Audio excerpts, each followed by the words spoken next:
La base militaire de Taji, au nord de Bagdad, n'est plus qu'un amoncellement de débris. Selon l'armée irakienne, 2 militaires de l'aviation irakienne ont été blessés lors de ces tirs de roquettes. Nous avons le droit d'avoir recours à la Cour pénale internationale pour poursuivre ceux qui ont tenté de provoquer la mort ce matin en ciblant volontairement des civils et des militaires sans aucune justification. Depuis fin octobre, 23 attaques à la roquette ont visé des intérêts américains en Irak, alors que les factions armées pro-Iran appellent régulièrement à bouter les Américains hors du pays.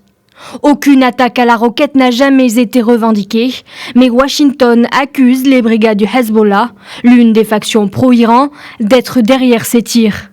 C'est dans ce contexte que le Pentagone entend riposter.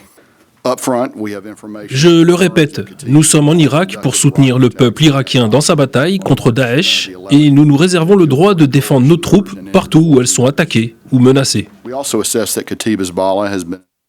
Les autorités irakiennes s'appuient sur les troupes de la coalition internationale emmenée par les États-Unis pour combattre les groupes armés sur leur sol. Jeudi, pour la première fois, les brigades du Hezbollah avaient salué, sans pour autant les revendiquer, les tirs de 18 roquettes en dénonçant une nouvelle fois les forces d'occupation américaines.